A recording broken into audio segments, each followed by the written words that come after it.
आंदोलन शुरू हो गया है और आप मेरे पीछे जो भीड़ देख रहे हैं ये छात्रों कॉलेज के छात्र छात्राएं हैं और इनकी मांग है कि छात्रावासों में अतिरिक्त जो सीटें हैं उन्हें बढ़ाई जाए और जो मेस का जो फंड है, जो राशि है वो कई सालों से मिली नहीं है, तो उसकी राशि को बढ़ाया जाए।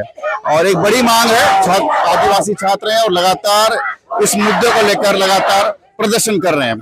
इससे पहले भी इन्होंने प्रशासन को आवेदन देकर उन्हें चेताया था कि अनिश्चितकालीन हड़ताल करेंगे, उसके बाद आज अनिश्चितकालीन किया गया और अब छात्र रोड पर बैठकर कलेक्ट्रेट के जस्ट ठीक सामने में, आप देखिए कलेक्ट्रेट के सामने ये बैठे हैं छात्राएं और रोड पे बैठकर ये प्रदर्शन कर रहे हैं। आप प्रदर्शन को देख लीजिए कि छात्राओं में कितना गुस्सा है और लगातार कई सालों से मांग करते आ रहे हैं कि उन्हें छात्रावास बढ़ाई जाए, सीटें बढ़ाई जाए, लेकिन प्रशासन द्वारा किसी तरह की मांग इनकी पूरी नहीं की गई है, जिसको लेकर एक नाराजगी देखने को मिल रही है। और जो छात्राओं में आक्रोश ऐसा फूट पड़ा है कि अब कलेक्ट्रेट के मुख्य द्वार के सामने खड़े होकर ये प्रदर्शन कर रहे हैं और प्रशासन के खिलाफ मुर्दाबाद के नारे लगाए जा रहे हैं। पुलिस की बड़ी टीम यहाँ मौके पर पहुंची है। एडिशनल एसपी और एसडीओपी समेत कई इंस्पेक्टर्स मौके पर हैं। छात्राओं को रोकने की कोशिश किया गया है, चारों तरफ सुरक्षा के पुख्ता इंतजाम किए गए हैं, सीआरपीएफ की टीम को लगाई गई है, लेकिन छात्राएं अपनी मांग को लेकर अड़िग हैं और सड़क पर बैठकर ये प्रदर्शन कर रहे हैं। कुछ छात्राओं से भी बात करते हैं कि आखिर इनकी मांगे क्या है और कब तक ये चलता रहेगा। क्या नाम है आपका? जी, मुन्नी खवासी।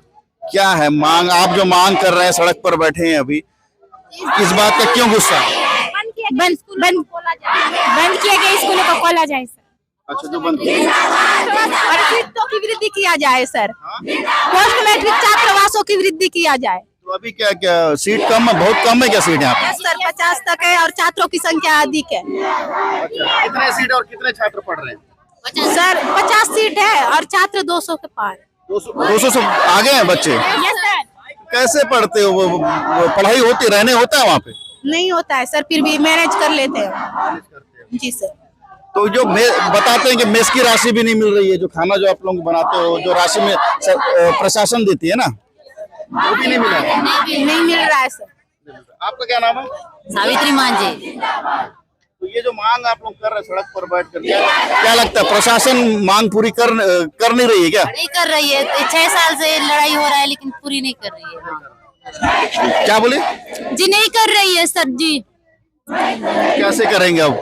जी लोगों के द्वारा, मतलब कि शासन को मतलब वो करेंगे, उसके बाद होगा। कैसे तो उसको देख के ये छात्राएं हैं, आदिवासी छात्रा है और प्रशासन के खिलाफ प्रदर्शन कर रहे हैं। इनकी बड़ी मांग है छात्रावासों में सीटें बढ़ाई जाए और जो मेस की राशि है, राशि को मुहैया कराया जाए। लेकिन अब तक लगातार प्रदर्शन और मांग करने के बाद भी प्रशासन ने अब तक इनकी मांग को पूरी नहीं करने के ये आरोप लगा रहे हैं। अब प्रशासन के लोग बताएंगे कि आखिर ये जो समस्या उत्पन्न हुई है आखिर क्यों हुई है। तो एक बार मैं आपको फिर से एक बार प्रदर्शन की तरफ ले जाना चाहूंगा। आप ये प्रदर्शन देख लीजिए और लगातार चल रहा है।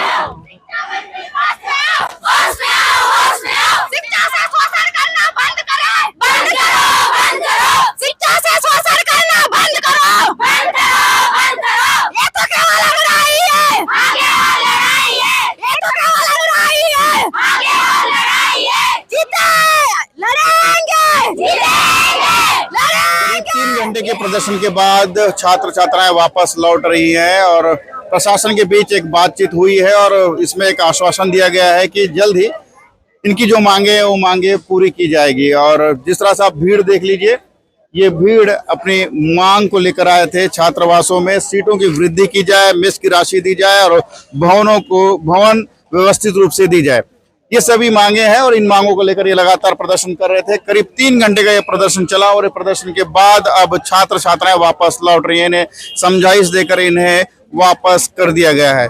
कुछ छात्र हैं, इनसे बात करेंगे कि क्या मांगे थी, कैसा था, क्या बात हुई प्रशासन के साथ। सर वो तो प्रशासन की तरफ से बता दिए हैं सर, कलेक्टर सर के माध्यम से। जिस स्कूल में बच्चा पढ़ना चाहता है उस स्कूल में एडमिशन मिल जाएगा, जो हॉस्टल में रहना चाहता है उस हॉस्टल में उसको एडमिशन मिल जाएगा, ये भी कह दिए हैं सर। और साथ में जो गर्ल्स लोग का प्रॉब्लम था, जो गर्ल्स हॉस्टल जो कुमार पे आया था वो अपनी जगह फिर से चले जाएगा।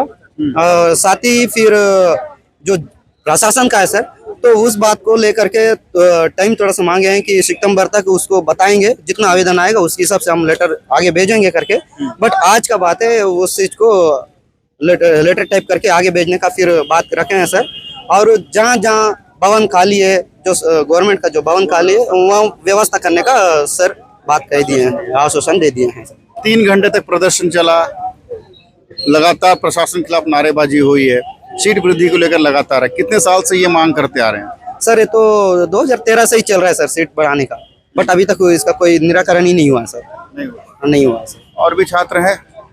आप कहाँ से आते हैं? क्या नाम है आपका? पहले मेरा नाम मड़कम बेगज, मैं दुब्बा टोटा से।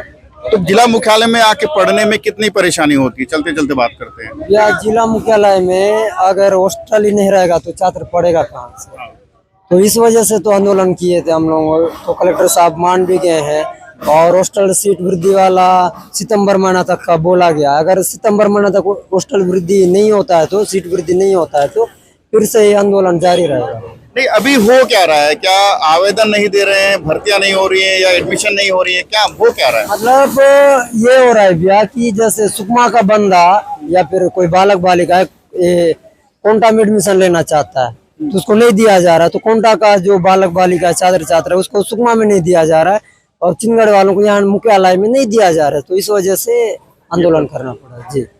सुकमा जिले में करीब 30 सालों से छात्रावासों में सीट की वृद्धि नहीं हो पाई थी, और ये एक बड़ा कारण है कि हर साल सैकड़ों की संख्या में बच्चे पास होकर कॉलेज पहुंचते हैं, और इस वजह से जो छात्र हैं उनकी संख्या बढ़ जाती है, और इनके बढ़ने से जो सीटें हैं वो कम पड़ जाती हैं, और छात्र इसी मांग को लेकर सीट बढ़ाने की मांग लगातार करते आ रहे हैं। लेकिन प्रशासन के पास कुछ टेक्निकली खामियां है जिसकी वजह से ये सीट नहीं बढ़ पा रही। लेकिन आश्वासन दिया गया जिसके बाद छात्र वापस लौट रहे हैं, लेकिन जब ये मांग पूरी नहीं होगी सितंबर के बाद फिर से एक आंदोलन करने की चेतावनी भी दे रहे हैं।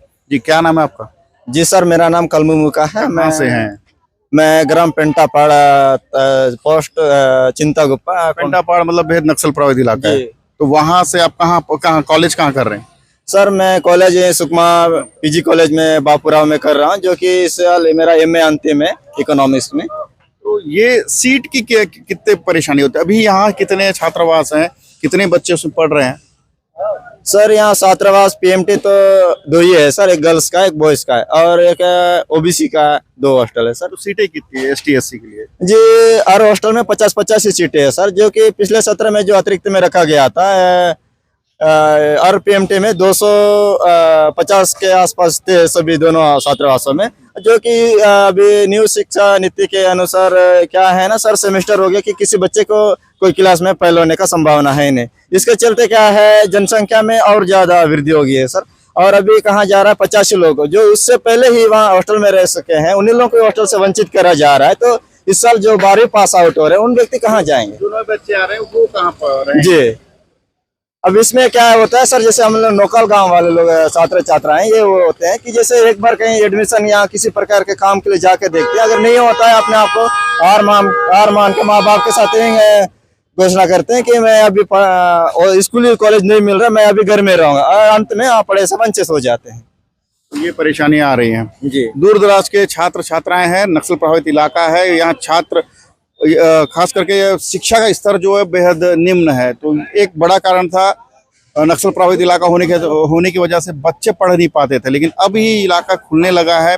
सुरक्षा बल के जवान लगातार नक्सल प्रभावित इलाकों में घुस रहे हैं, प्रशासन की पहुंच होने लगी है, लोगों में जागरूक हो रहा है। तो यही एक बड़ा बदलाव देखने को मिला है। छात्र छात्राएं अब शिक्षा की मांग कर रहे हैं और अपने हक के लिए प्रशासन से भी लड़ने को तैयार हैं।